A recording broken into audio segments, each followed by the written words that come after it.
रुपए से ज्यादा की धनराशि जारी की है। सरकार अब इन स्ट्रीट वेंडर्स को ऑनलाइन फूड डिलीवरी करने वाली कंपनियों के साथ भी जोड़ रही है। श्रमिकों के हितों की रक्षा के लिए सरकार ने ई श्रम पोर्टल भी शुरू किया है, जिससे अब तक 23 करोड़ से अधिक श्रमिक जुड़ चुके।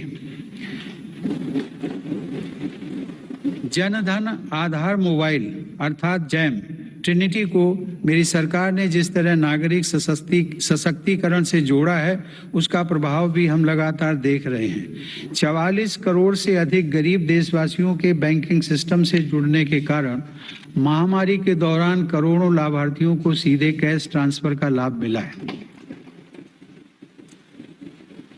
डिजिटल इंडिया और डिजिटल इकोनॉमी के बढ़ते प्रसार के संदर्भ में देश के यूपीआई प्लेटफॉर्म की सफलता के लिए भी मैं सरकार के विजन की प्रशंसा करूंगा। दिसंबर 2021 में देश में 8 लाख करोड़ रुपए से ज्यादा का लेन देन यूपीआई के माध्यम से हुआ है। यह इस बात का उदाहरण है कि हमारे देश में जन सामान्य द्वारा बदलाव और तकनीक को बहुत तेजी से अपनाया जा रहा है। माननीय सदस्यगण, मेरी सरकार मूलभूत सुविधाओं को गरीब के सशक्तिकरण और गरीब की गरिमा बढ़ाने का माध्यम मानती है। पिछले वर्षों के अनवरत प्रयासों से प्रधानमंत्री आवास योजना में अब तक 2 करोड़ से अधिक पक्के घर गरीबों को मिल चुके हैं। प्रधानमंत्री आवास योजना ग्रामीण के तहत गत 3 वर्षों में करीब 1.5 लाख करोड़ रुपए की लागत से 1 करोड़ 17 लाख घर स्वीकृत किए गए। हर घर जल पहुंचाने के उद्देश्य से शुरू किए गए जल जीवन मिशन ने लोगों के जीवन में बड़ा बदलाव लाना शुरू कर दिया है। महामारी की बाधाओं के बावजूद करीब 6 करोड़ ग्रामीण घरों को पेयजल के कनेक्शन से जोड़ा गया है। इसका बहुत बड़ा लाभ हमारे गांव की महिलाओं, बहनों, बेटियों को हुआ है। ग्रामीण क्षेत्रों में लोगों को उनकी संपत्ति के दस्तावेज देने के लिए शुरू की गई स्वामित्व योजना भी एक असाधारण प्रयास है। इस योजना के तहत अब तक 27,000 गांवों में 40 लाख से अधिक प्रॉपर्टी कार्ड दिए जा चुके हैं। ये प्रॉपर्टी कार्ड न केवल विवादों को रोकने में सहायक हैं, बल्कि गांव के लोगों को बैंकों से मदद मिलना भी आसान हो रहा है। माननीय सदस्यगण, मेरी सरकार ग्रामीण अर्थव्यवस्था और देश के किसानों को सशक्त बनाने के लिए निरंतर काम कर रही है। वैश्विक महामारी के बावजूद साल 2020-21 में हमारे किसानों ने 30 करोड़ टन से अधिक खाद्यान्न और 33 करोड़ टन से अधिक बागवानी उत्पादों की पैदावार की। सरकार ने रिकॉर्ड उत्पादन को ध्यान में रखते हुए रिकॉर्ड सरकारी खरीद की है। रबी की फसल के दौरान 433 लाख मीट्रिक टन गेहूं की खरीद की गई, जिससे लगभग 50 लाख किसानों को सीधा फायदा पहुंचा है। खरीफ की फसल के दौरान रिकॉर्ड लगभग 900 लाख मीट्रिक टन धान की खरीद की गई, जिससे 1 करोड़ 30 लाख किसान लाभान्वित हुए। सरकार के प्रयासों से देश का कृषि निर्यात भी रिकॉर्ड स्तर पर बढ़ा है। वर्ष 2020-21 में कृषि निर्यात में 25% से अधिक की वृद्धि दर्ज की गई। यह निर्यात लगभग 3 लाख करोड़ रुपए पहुंच गया है। हॉर्टिकल्चर और शहद उत्पादन भी किसानों के लिए आमदनी के नए स्रोतों और बाजार तक उनकी बढ़ती पहुंच के महत्वपूर्ण माध्यम हैं। शहद उत्पादन को प्रोत्साहन देने से वर्ष 2020-21 में देश का शहद उत्पादन 1,25,000 मीट्रिक टन तक पहुंच गया है, जो कि 2014-15 की तुलना में करीब 55% ज्यादा है। 2014-15 की तुलना में शहद की निर्यात मात्रा में भी 102% से ज्यादा की वृद्धि दर्ज की गई है। किसानों को उनकी फसल के अधिक दाम मिले, इसके लिए उनके उत्पादों का सही बाजार तक पहुंचना जरूरी होता है। इस दिशा में सरकार ने किसान रेल सेवा शुरू करते हुए किसानों के लिए खुशहाली के नए रास्ते खोलने का काम किया है। कोरोना काल में भारतीय रेल ने सब्जियों, फलों तथा दूध जैसी जल्दी खराब होने वाली खाद्य सामग्री के परिवहन के लिए 150 से अधिक मार्गों पर 1900 से ज़्यादा किसान रेल चलाई और करीब 6 लाख मीट्रिक टन कृषि उत्पादों की ढुलाई की। यह इस बात का उदाहरण है कि अगर सोच नई हो तो पुराने संसाधनों से भी नए रास्ते बनाए जा सकते हैं।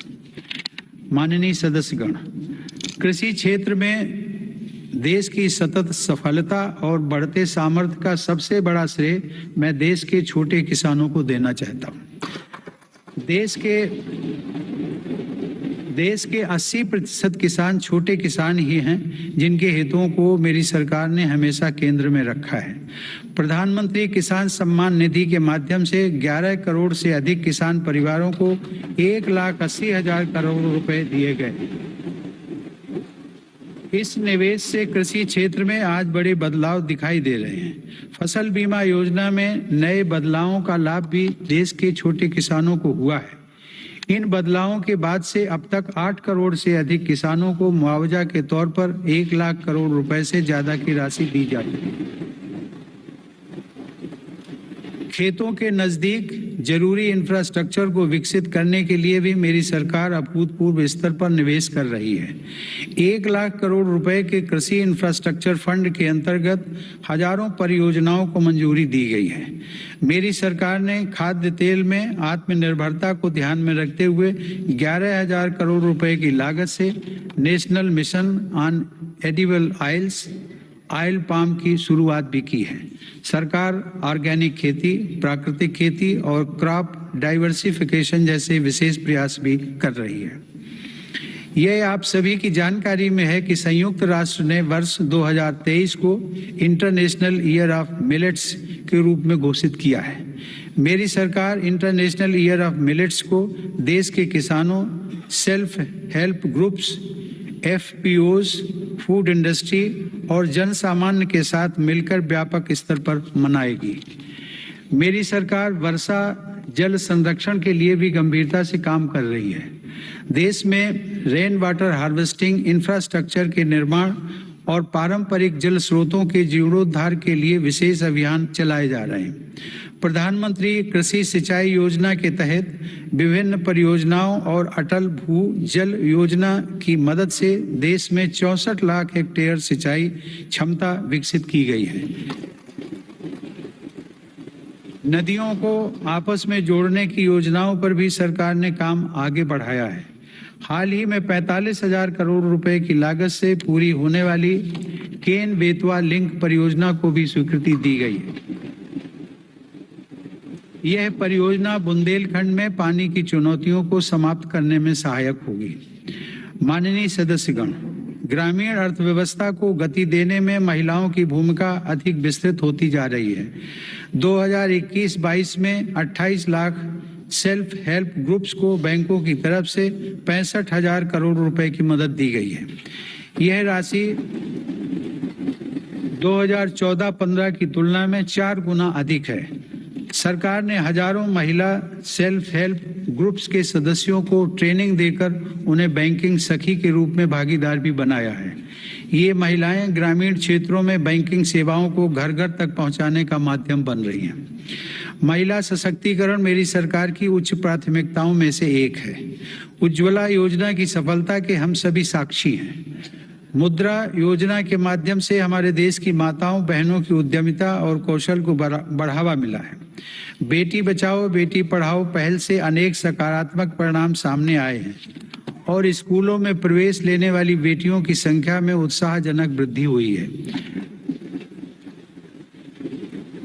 बेटे बेटी को समानता का दर्जा देते हुए मेरी सरकार ने महिलाओं के विवाह के लिए न्यूनतम आय को 18 वर्ष से बढ़ाकर पुरुषों के समान 21 वर्ष करने का विधेयक भी संसद में प्रस्तुत किया। सरकार ने 3 तलाक को कानूनन अपराध घोषित कर समाज को इस कुप्रथा से मुक्त करने की शुरुआत की है। मुस्लिम महिलाओं पर केवल मेहरम के साथ ही हज यात्रा करने जैसे प्रतिबंधों को भी हटाया गया है। वर्ष 2014 से पूर्व अल्पसंख्यक वर्ग के लगभग 3 करोड़ विद्यार्थियों को छात्रवृत्तियां दी गई थी, जबकि मेरी सरकार ने वर्ष 2014 से अब तक ऐसे 4.5 करोड़ से अधिक विद्यार्थियों को छात्रवृत्तियां प्रदान की। इससे मुस्लिम बालिकाओं के स्कूल छोड़ने की दर में महत्वपूर्ण कमी दर्ज की गई है तथा उनके प्रवेश में वृद्धि देखी गई है। देश की बेटियों में सीखने की क्षमता को बढ़ावा देने के लिए राष्ट्रीय शिक्षा नीति में जेंडर इंक्लूजन फंड का भी प्रावधान किया गया है। यह हर्ष की बात है कि मौजूदा सभी 33 सैनिक स्कूलों ने बालिकाओं को प्रवेश देना शुरू कर दिया है। सरकार ने राष्ट्रीय रक्षा अकादमी में भी महिला कैडेट्स के प्रवेश को मंजूरी दी है। महिला कैडेट्स का पहला बैच एनडीए में जून 2022 में प्रवेश करेगा। मेरी सरकार के नीतिगत निर्णय और प्रोत्साहन से विभिन्न पुलिस बलों में महिला पुलिस कर्मियों की संख्या में 2014 के मुकाबले दोगुनी से ज्यादा बढ़ोतरी हो चुकी है। माननीय सदस्यगण, महान संत तिरुवल्लुवर ने कहा था, कक्कर्क कसड्डर कर्प वही कट्रपिन निकर्क अद्दकर्क तगा। अर्थात एक व्यक्ति जो कुछ भी सीखता है वह उसके आचरण में दिखाई देता है। आत्मनिर्भर भारत के संकल्प व सामर्थ्य को आकार देने के लिए मेरी सरकार देश में नई राष्ट्रीय शिक्षा नीति लागू कर रही है। राष्ट्रीय शिक्षा नीति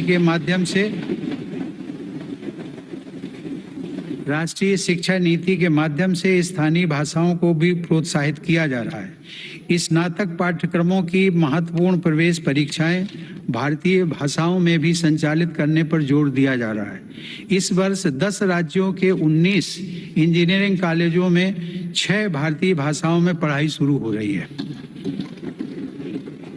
स्किल इंडिया मिशन के तहत ITI, जन शिक्षण संस्थान और प्रधानमंत्री कौशल केंद्रों के जरिए पूरे देश में 2.25 करोड़ से अधिक युवाओं का कौशल विकास हुआ है। स्किल को उच्च शिक्षा के साथ जोड़ने के लिए UGC के नियमों में कई बदलाव भी किए गए हैं। कोरोना से लड़ाई के लिए स्किल इंडिया मिशन के तहत हेल्थ केयर से जुड़े 6 विशेष प्रशिक्षण कार्यक्रम शुरू किए गए। इनसे हेल्थ केयर सेक्टर को मदद मिल रही है। सरकार द्वारा जनजातीय युवाओं की शिक्षा के लिए हर आदिवासी बहुल ब्लॉक तथा एकलव्य आवासीय मॉडल स्कूल के विस्तार का काम किया जा रहा है। ये स्कूल लगभग 3.5 लाख जनजातीय युवाओं को सशक्त बनाएंगे। माननीय सदस्यगण, टोक्यो ओलंपिक के दौरान हम सभी ने भारत की युवा शक्ति की क्षमताओं को देखा है। इस अंतर्राष्ट्रीय प्रतिस्पर्धा में अब तक का बेहतरीन प्रदर्शन करते हुए भारत ने 7 मेडल जीते। टोक्यो पैरा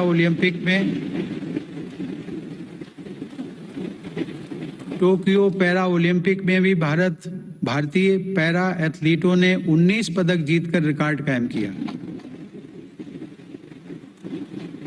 ओलंपिक प्रतिस्पर्धाओं तथा खेलकूद में भारत की उपस्थिति मजबूत करने के लिए केंद्र सरकार, राज्य सरकारों के साथ मिलकर देश में सैकड़ों खेलो इंडिया केंद्र स्थापित कर रही है। पैरा स्पोर्ट्स में दिव्यांग युवाओं को ट्रेनिंग देने के लिए सरकार ने ग्वालियर में आधुनिक सुविधाओं से युक्त सेंटर फॉर डिसेबिलिटी स्पोर्ट्स की स्थापना भी की है। माननीय सदस्यगण, दिव्यांग जनों के लिए सुगमता, समानता और सम्मानपूर्ण जीवन के अवसर प्रदान करना एक समाज के रूप में हमारी सामूहिक जिम्मेदारी है।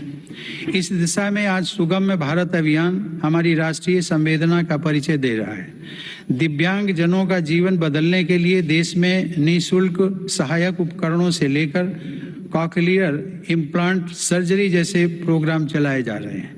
इन कार्यक्रमों के अंतर्गत अब तक 25 लाख से अधिक दिव्यांग व्यक्तियों को सहायता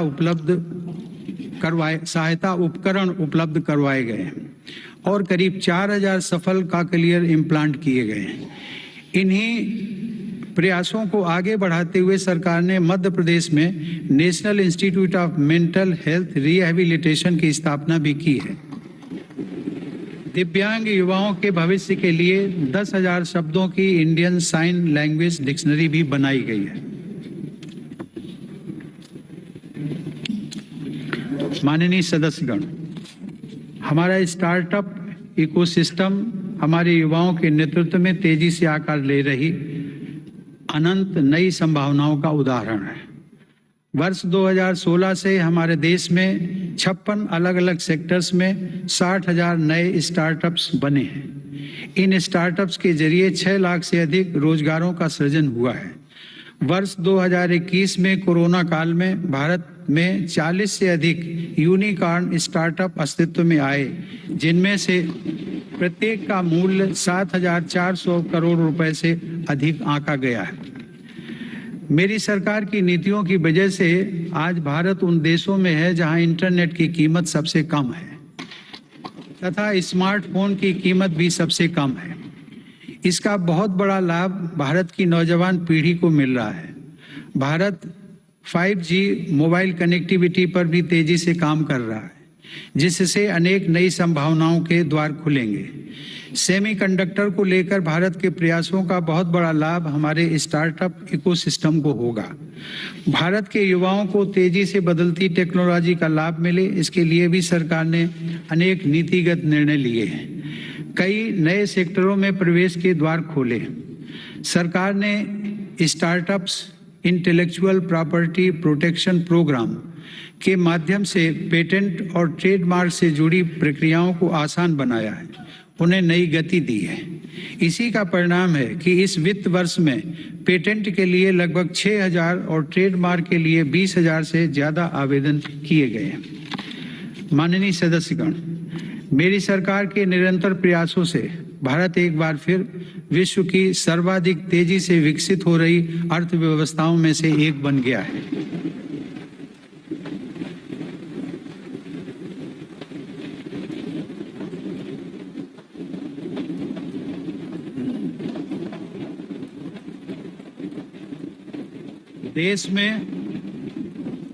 देश में जीएसटी कलेक्शन पिछले कई महीनों से निरंतर 1 लाख करोड़ रुपए से ऊपर बना हुआ है। इस वित्त वर्ष के पहले 7 महीनों में 48 बिलियन डॉलर का विदेशी निवेश आना इस बात का प्रमाण है कि अंतर्राष्ट्रीय निवेशक भारत के विकास को लेकर बहुत आश्वस्त हैं। भारत का विदेशी मुद्रा भंडार भी इस समय 630 बिलियन डॉलर से ऊपर है। हमारा निर्यात भी तेजी से बढ़ रहा है और पिछले रिकॉर्ड टूट रहे हैं। 2021 में अप्रैल से दिसंबर के दौरान भारत का गुड्स निर्यात लगभग 300 बिलियन डॉलर यानी 22 लाख करोड़ रुपए से अधिक रहा है, जो कि 2020 की इसी अवधि की तुलना में 1.5 गुना ज्यादा है। मेरी सरकार ने मैन्युफैक्चरिंग सेक्टर में मौजूद संभावनाओं को साकार करने और युवाओं को नए अवसर देने के लिए 1,97,000 करोड़ रुपए से ज्यादा के निवेश से 14 महत्वपूर्ण PLI स्कीम्स शुरू की हैं। ये PLI स्कीम्स न केवल भारत को ग्लोबल मैन्युफैक्चरिंग हब के रूप में स्थापित करने में मदद करेंगी, बल्कि रोजगार के 60 लाख से अधिक अवसर भी उपलब्ध कराएंगे। देश में मोबाइल उत्पादन की सफलता मेक इन इंडिया का एक बड़ा उदाहरण है। आज भारत विश्व में दूसरा सबसे बड़ा मोबाइल फोन निर्माता बनकर उभरा है। इससे भारत के लाखों युवाओं को रोजगार भी मिला है। हमारा देश इलेक्ट्रॉनिक और टेक्नोलॉजी हार्डवेयर के क्षेत्र में ग्लोबल लीडर बने, इसके लिए सरकार ने सिलिकॉन और compound semi conductor fabrication, display, FAB, chip design और इनसे जुड़े वेंचर्स के लिए हाल ही में 76,000 करोड़ रुपए का पैकेज भी घोषित किया है।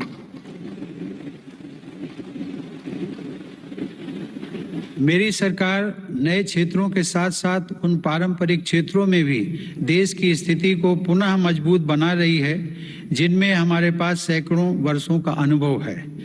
इसी दिशा में मेरी सरकार द्वारा वस्त्र उद्योग के विकास के लिए करीब 4,500 करोड़ रुपए के निवेश से 7 मेगा इंटीग्रेटेड टेक्सटाइल रीजन और अप्रैल पार्क बनाए जा रहे हैं।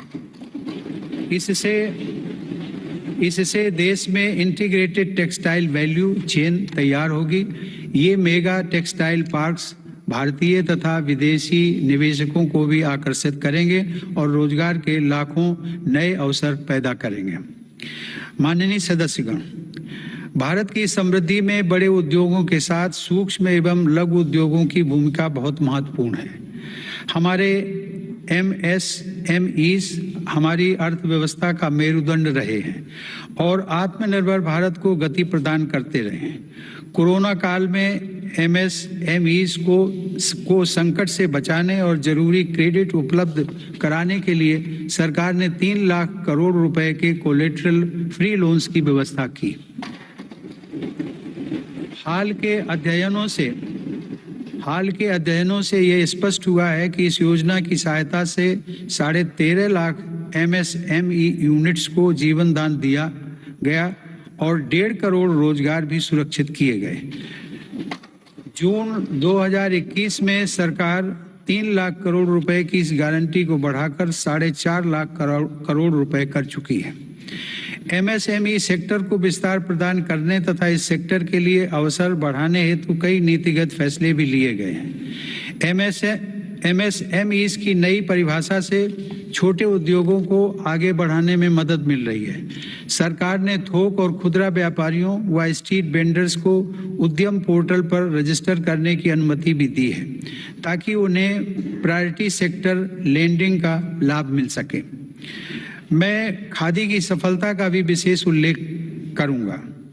आज़ादी की लड़ाई में बापू के नेतृत्व में देश की चेतना का प्रतीक रही खादी एक बार फिर छोटे उद्यमियों का संबल बन रही है। सरकार के प्रयासों से 2014 की तुलना में देश में खादी की बिक्री 3 गुना बढ़ी है।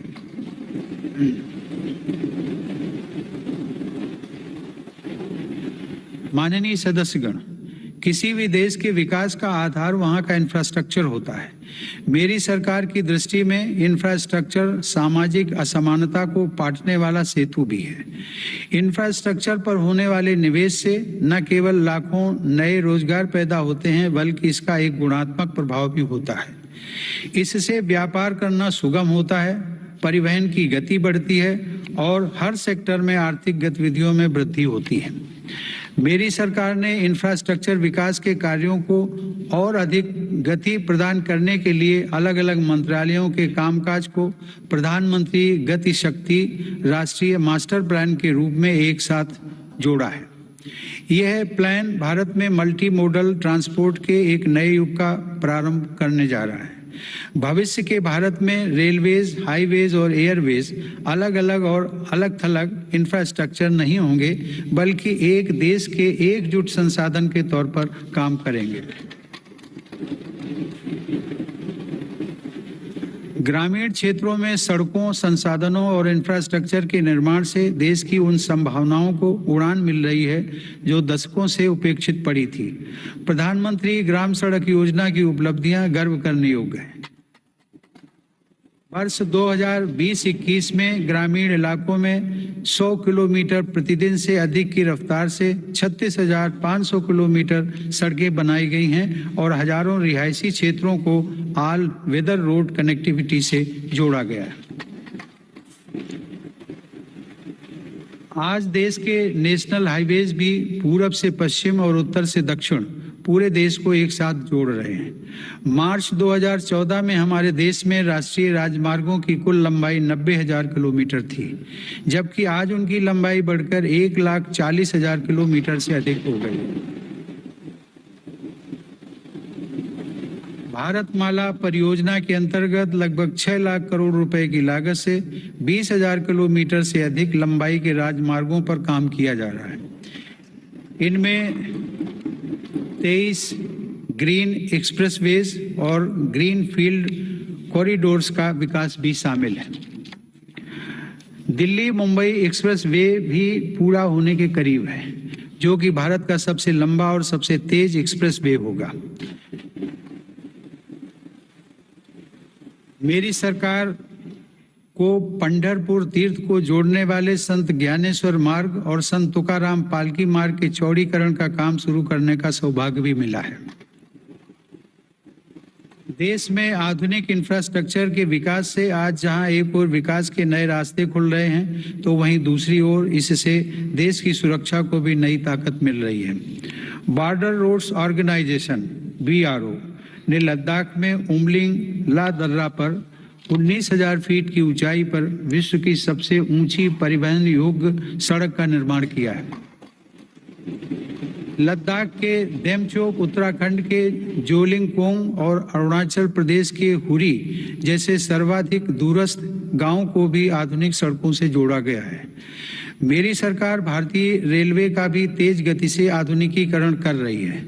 नई वंदे भारत ट्रेनें तथा नए विस्टाडोम कोच भारतीय रेल की आभा में वृद्धि कर रहे हैं। बीते 7 वर्षों में 24,000 किलोमीटर रेलवे रूट का विद्युतीकरण हुआ है। नई रेलवे लाइंस बिछाने और दोहरीकरण का काम भी तेज गति से जारी है। गुजरात में गांधीनगर रेलवे स्टेशन और मध्य प्रदेश में रानी कमलापति रेलवे स्टेशन आज आधुनिक भारत की नई तस्वीर के रूप में सामने आए। कश्मीर में चिनाब नदी पर निर्मित हो रहा रेलवे आर्च ब्रिज आकर्षण का केंद्र बन रहा है। मेरी सरकार ने गरीब और मध्यम वर्ग का जीवन आसान बनाने के लिए पब्लिक ट्रांसपोर्ट की सुविधा बढ़ाने में भी असाधारण काम किया है। देश में 11 नई मेट्रो लाइंस पर सेवाएं शुरू की गई हैं, जिनका लाभ 8 राज्यों में लाखों लोगों को हर दिन मिल रहा है। भारत आज दुनिया के 4 सबसे बड़े ड्राइवरलेस ट्रेन नेटवर्क वाले देशों में भी शामिल हो गया है। हमने देश में इंडिजिनस ऑटोमेटिक ट्रेन सिस्टम भी विकसित किया है, जो कि मेक इन इंडिया की बढ़ती क्षमता का प्रतीक है। सरकार ने देश में 21 ग्रीन फील्ड एयरपोर्ट्स के निर्माण के लिए भी मंजूरी दी है। इनमें से देश का सबसे बड़ा एयरपोर्ट उत्तर प्रदेश के गौतम बुद्ध नगर जिले में बन रहा है। देश के महत्वपूर्ण कारोबारी क्षेत्रों को बंदरगाहों से जोड़ने के लिए सागरमाला कार्यक्रम के अंतर्गत 80 से अधिक कनेक्टिविटी परियोजनाओं पर भी काम हो रहा है। अब तक 24 राज्यों में 5 मौजूदा राष्ट्रीय जलमार्गों और 106 नए जलमार्गों सहित कुल 111 जलमार्गों को राष्ट्रीय जलमार्ग घोषित किया गया है। इनमें से 23 जलमार्गों के जरिए माल परिवहन भी हो सकेगा।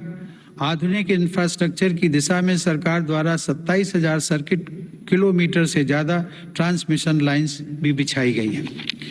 माननीय सदस्यगण, बीते समय में हमने देश में आत्मनिर्भर भारत के नए संकल्प को ठोस आकार लेते देखा है।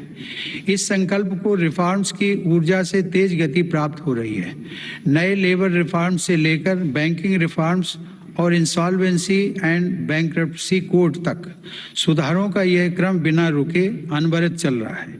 विगत वर्ष केंद्र और राज्यों के अलग अलग विभागों में 26,000 से ज़्यादा कंप्लायंसेस की आवश्यकता को घटाया जा चुका है।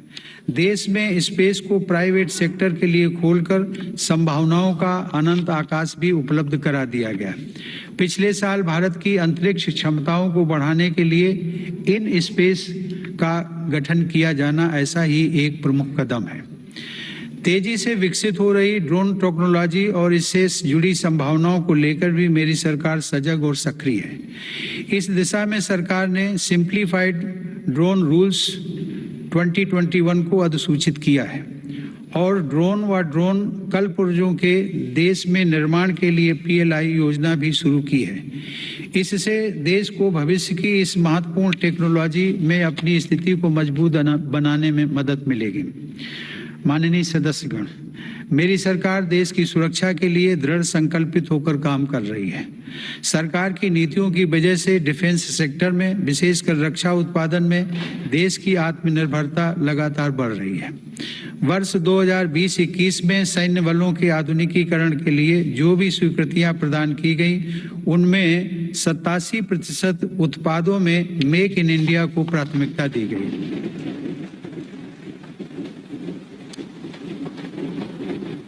इसी प्रकार 2020-21 में 98% उपकरणों से जुड़े अनुबंधों में मेक इन इंडिया को प्राथमिकता दी गई है। हमारी सेनाओं ने 209 ऐसे साजो सामान की सूची भी जारी की है जिन्हें अब विदेश से नहीं खरीदा जाएगा। रक्षा उपक्रमों द्वारा 2800 से ज़्यादा ऐसे उपकरणों की सूची जारी की जा चुकी है जिनका देश में ही निर्माण किया जाएगा।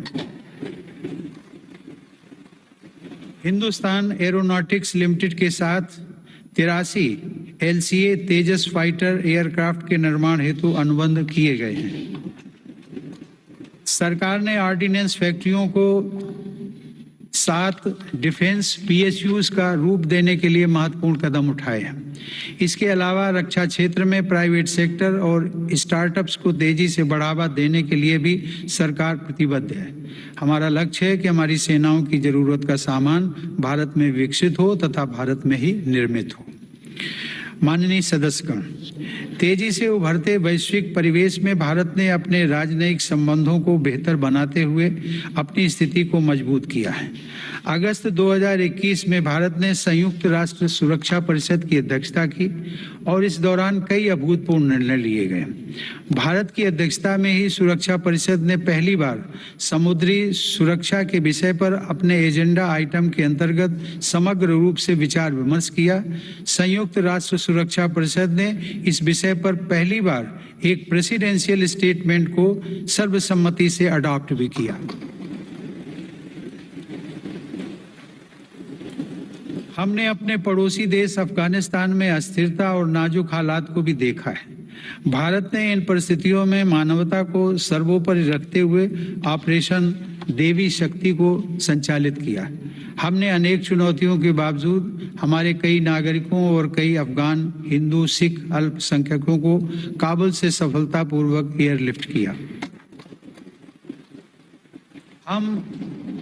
हम उन कठिन हालात के बीच से पवित्र गुरु ग्रंथ साहिब के 2 स्वरूपों को भी सुरक्षित भारत लेकर आए। मानवता की दृष्टि से भारत अफगानिस्तान में मेडिकल सप्लाई और अनाज पहुंचाने में भी मदद कर रहा है। माननीय सदस्यगण, वर्तमान समय में जलवायु परिवर्तन पूरे विश्व के सामने बड़ी चुनौती है। भारत इस विषय पर एक जिम्मेदार वैश्विक आवाज बनकर उभरा है।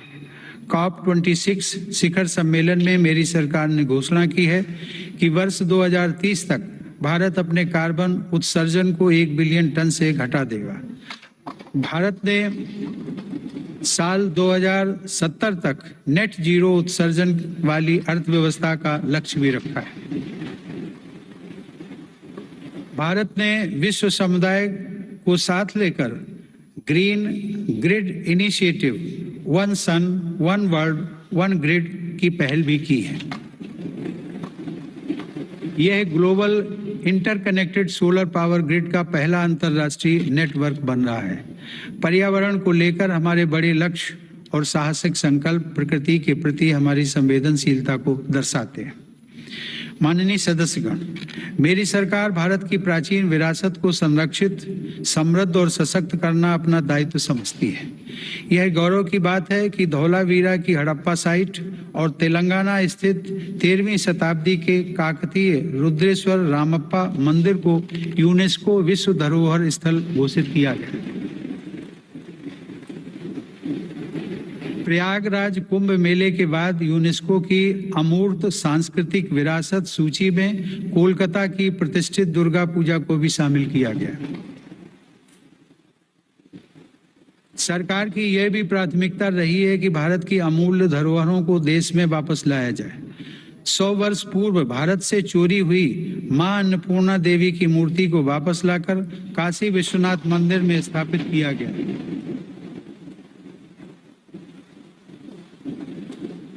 दुनिया के अलग अलग देशों से ऐसी ही कई ऐतिहासिक धरोहरें आज भारत में वापस लाई जा रही हैं। हम सब जानते हैं कि विरासत और पर्यटन का एक दूसरे से गहरा नाता है। इसीलिए आज एक और भारत की आध्यात्मिक विरासत को फिर से जीवंत किया जा रहा है। तो साथ ही तीर्थ यात्रियों और पर्यटकों के लिए आधुनिक सुविधाएं और इंफ्रास्ट्रक्चर का विकास भी हो रहा है।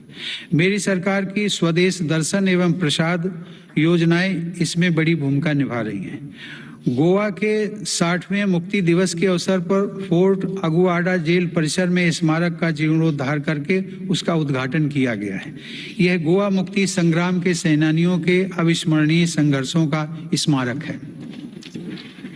माननीय सदस्यगण, आजादी के अमृत काल में एक भारत श्रेष्ठ भारत के हमारे संकल्प के आधार पर आज लोकतांत्रिक मूल्यों के साथ विकास के नए अध्याय लिखे जा रहे हैं। जो राज्य और क्षेत्र उपेक्षित छूट गए थे, आज देश उनके लिए विशेष प्रयास कर रहा है। जम्मू कश्मीर और लद्दाख क्षेत्र में विकास के नए युग का आरंभ इसका एक बड़ा उदाहरण है। मेरी सरकार ने जम्मू कश्मीर के औद्योगिक विकास के लिए लगभग 28,000 करोड़ रुपए की लागत से नई सेंट्रल सेक्टर स्कीम शुरू की है। पिछले वर्ष काजीगुंड बनिहाल सुरंग को भी यातायात के लिए खोल दिया गया है। श्रीनगर से शारजाह तक की अंतर्राष्ट्रीय उड़ानें भी शुरू हो गई हैं।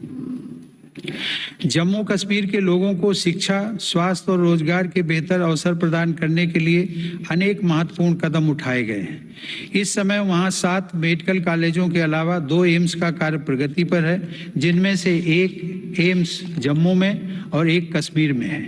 IIT जम्मू और IIM जम्मू का निर्माण कार्य भी तेजी से चल रहा है। लद्दाख संघ राज्य क्षेत्र में इंफ्रास्ट्रक्चर और आर्थिक विकास को तेजी से आगे बढ़ाने के लिए सिंधु इंफ्रास्ट्रक्चर डेवलपमेंट कॉरपोरेशन की स्थापना की गई है। लद्दाख की इस विकास यात्रा में एक और उपलब्धि सिंधु सेंट्रल यूनिवर्सिटी के रूप में जुड़ रही है। माननीय सदस्यगण, मेरी सरकार पूर्वोत्तर के सभी राज्यों अरुणाचल प्रदेश, असम, मणिपुर, मेघालय, मिजोरम, नागालैंड, सिक्किम और त्रिपुरा के सतत विकास के लिए प्रतिबद्ध है। इन राज्यों में हर स्तर पर बुनियादी और आर्थिक अवसरों का विकास किया जा रहा है। रेल और हवाई कनेक्टिविटी जैसी सुविधाओं का सपना पूर्वोत्तर के लोगों के लिए अब साकार हो रहा है। यह देश के लिए गर्व का विषय है कि पूर्वोत्तर राज्यों की सभी राजधानियां मेरी सरकार के प्रयास से अब रेलवे के नक्शे पर आ रही हैं।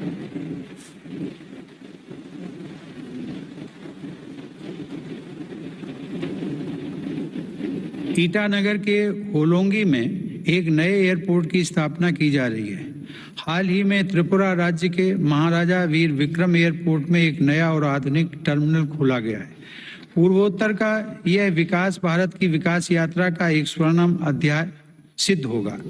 कुछ दिन पहले ही 21 जनवरी को मेघालय, मणिपुर और त्रिपुरा की स्थापना के 50 साल पूरे हुए हैं। आज़ादी के 75 साल पूरे होने के साथ इन राज्यों की यात्रा भी हमें विकास के नए संकल्पों के लिए प्रेरित कर रही है। पूर्वोत्तर में शांति स्थापना के लिए मेरी सरकार के प्रयासों को ऐतिहासिक सफलता प्राप्त हुई है। अभी कुछ महीने पहले ही कार्बी आंगलोंग के दशकों पुराने विवाद को समाप्त करने के लिए केंद्र सरकार, असम की राज्य सरकार एवं कार्बी समूह के बीच समझौता हुआ है। इससे इस क्षेत्र में शांति और खुशहाली का एक नया अध्याय शुरू हुआ है। सरकार द्वारा किए गए प्रयासों से आज देश में नक्सल प्रभावित जिलों की संख्या भी 126 से घटकर 70 रह गई है। माननीय सदस्यगण, मेरी सरकार नागरिकों की जरूरतों के प्रति सरकारी विभागों को अधिक से अधिक जवाबदेह बनाने के लिए कृत संकल्प है। बकाया मामलों में निपटान हेतु तथा स्वच्छता के लिए भारत सरकार के प्रत्येक मंत्रालय में विशेष अभियान चलाया जा रहा है।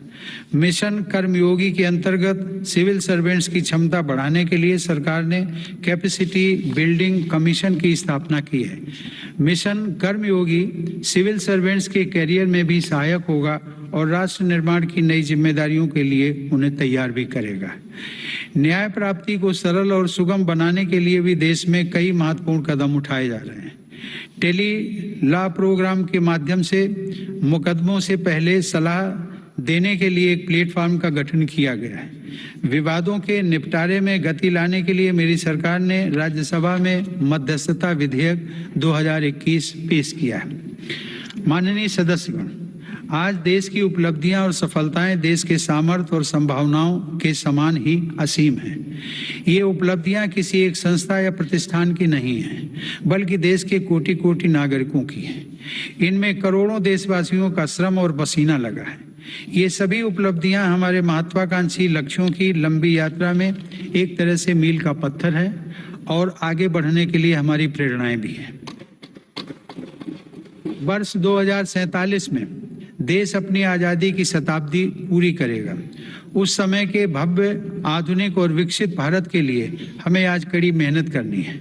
हमें अपने परिश्रम को पराकाष्ठा तक लेकर जाना है और यह सुनिश्चित करना है कि अंततः इसके लाभकारी परिणाम निकले। इसमें हम सबकी भागीदारी है और समान भागीदारी है। कोरोना काल में आप सभी सांसदों ने जिस तरह अपनी जिम्मेदारियों का निर्वहन किया और सभी सावधानियों का पालन करते हुए दोनों सदन संचालित हुए, मैं उसके लिए आप सभी की सराहना करता हूं। आप सभी सांसदगण करोड़ों देशवासियों की आशाओं आकांक्षाओं के सारथी हैं। इसी भावना के साथ हमें आगे भी काम करते रहना है। मुझे पूरा विश्वास है कि हम सब मिलकर अपने महान भारतवर्ष को गौरव के शिखर तक लेकर जाएंगे।